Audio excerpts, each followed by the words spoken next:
Sa makausap pa mga igsoon, mayong buntag. Hallelujah. So, kini nga adlaw ato ang gisaulog ang pagkabanhaw ni Kristo. So, sa atong milabay na Biyernes, daghan kayo na istorya nga nadungog nga, dili ta magbuhat ani kay wala ang Ginoo. Patay ang Ginoo rong adlaw. Og sa Domingo pa daw mabuhi. But what we're doing and what we're celebrating and what we are remembering dini nga adlaw, dili na gyud na magbalik-balik og pagkamatay si Jesus. Di na po na siya magbalik-balik og resurrect. He died for once and for all.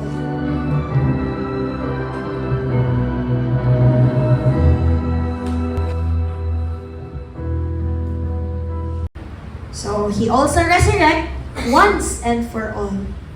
Not just sa usa ka tawo, but for all that God ordained to save. So, ani nga istorya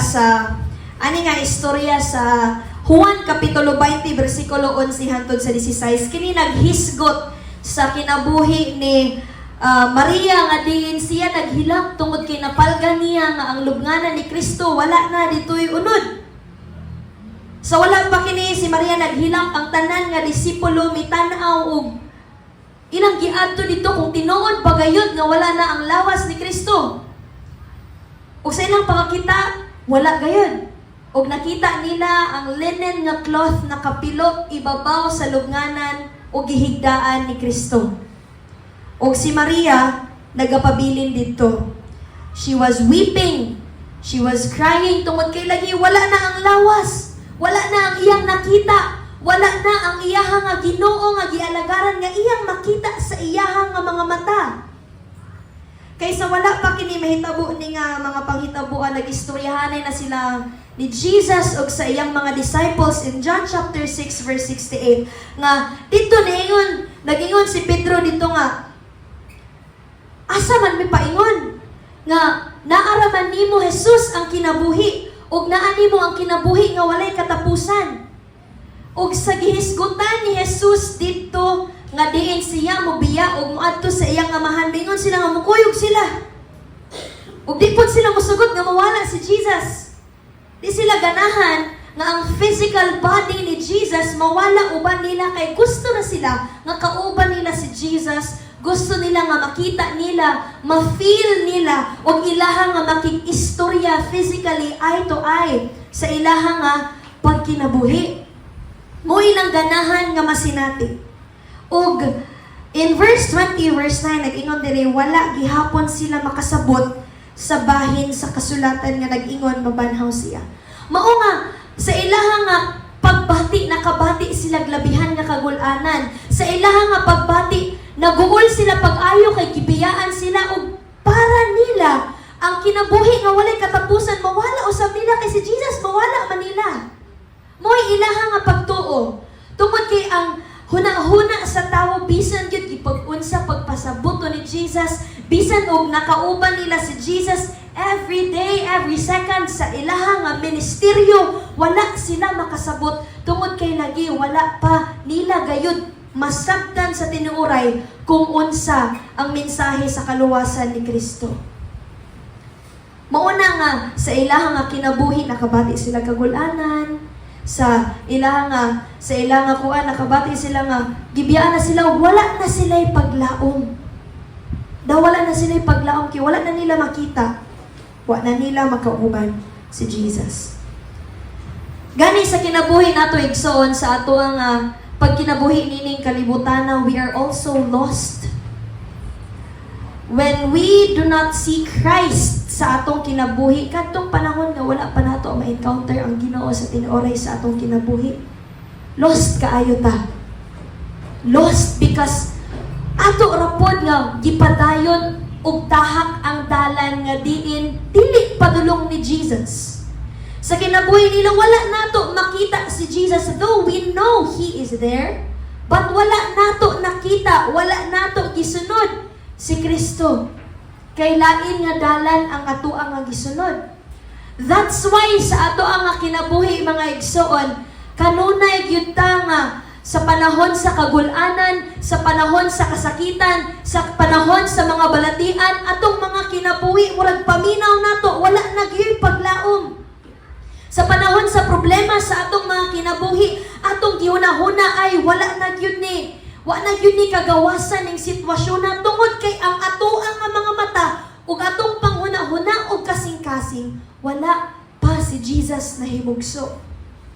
So when troubles come o kung ang kawaladon, kung kawaladon mo abot, ang pirmi nato nga mahuna-huna kay ay wala na gyud ni. Or mangita tag pamaagi sa atong kinaugalingon nga pamaagi nga diin kung maabot manggali na nato, kung napay gyud bag-o nga problema nga moabot, minghoy na pod, hoy-hoy na pod ang atong abaga.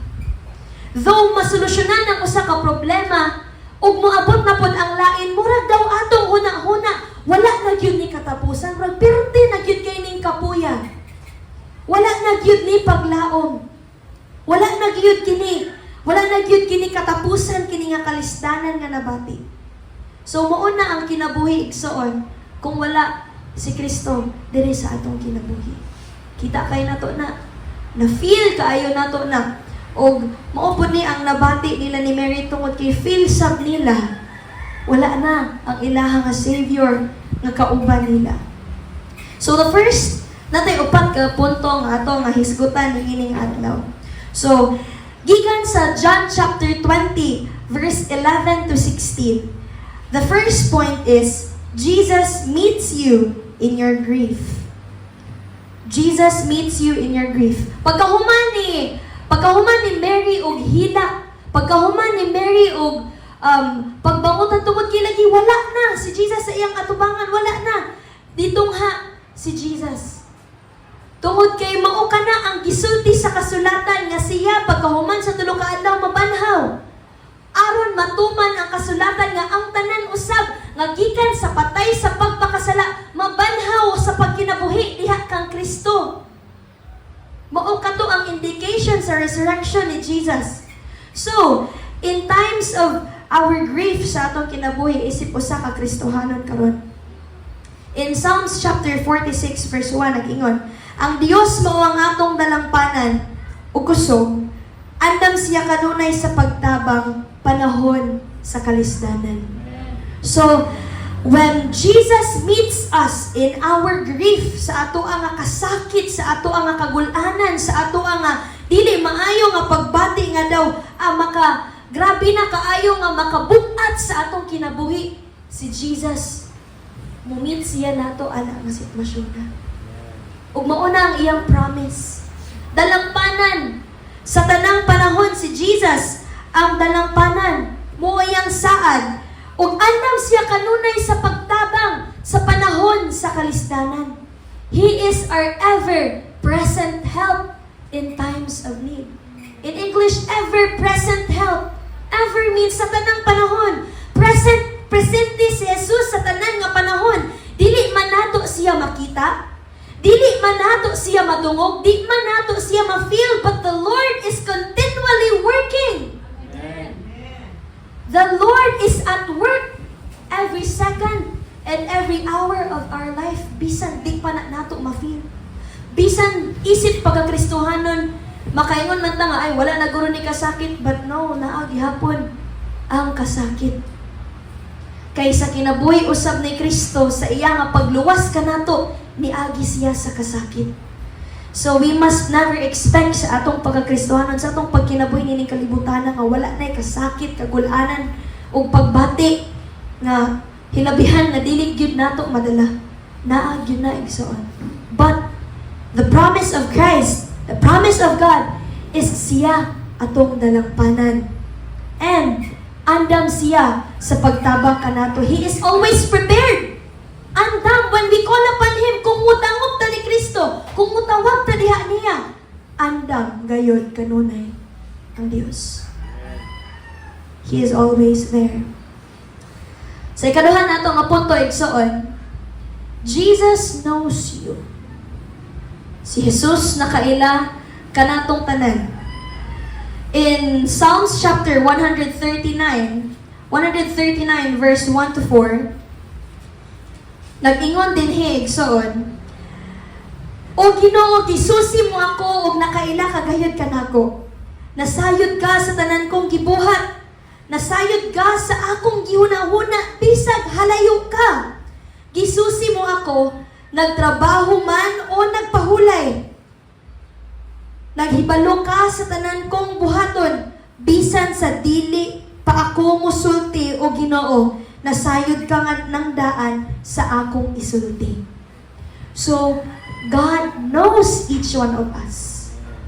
Bisan pagani sa wala ta nahimugso, bisan before pa ni sakripisyo si Jesus sa iya nga kinabuhi, He knows us. He knows you one by one. Nasayod na ang Ginoo kung unsay nahitabo gikan sa ato nga pag-anak hangtod sa ato nga kamatayon. Nahibalo ang Ginoo anak. That is how special we are sa mata sa Ginoo. Hingon ana taniya gihigugma. Dili ta special nga gihatagan tag tungod sa atong ka-special gipakamatyan tas Ginoo dili ana ha. No. Apan gihigugma ta niya iya tang giila. Iya tang nga gihigugma not because we are lovable, not because we are savable. Nga kita takos og angayan maluwas apan gihigugma gihuna-huna o giila ta sa Dios tungod kay nahigugma siya kanato. Gawas atong katakos kay wala tay igong katakos. The Lord knows us. Bisan sa pagpahulay, pagkatulog nato, lagi sa pagwala pa na buhat ang tanang butang nakaila ang Dios nga kini si Ritsky, kini si kuan ni siya, si Michelle ni siya, kini siya kanimo ni iyang mahitabo mao ni ang iyaha nga kinabuhi sa iyaha nga pagdako, mao kini ang iyaha nga usuyan nga dalan ug kini ako siyang luwason aron ako siya nga makauban sa ako nga paghari. Ang Ginoo nahibaloan na igsoon. Before everything began, the Lord Jesus knows you.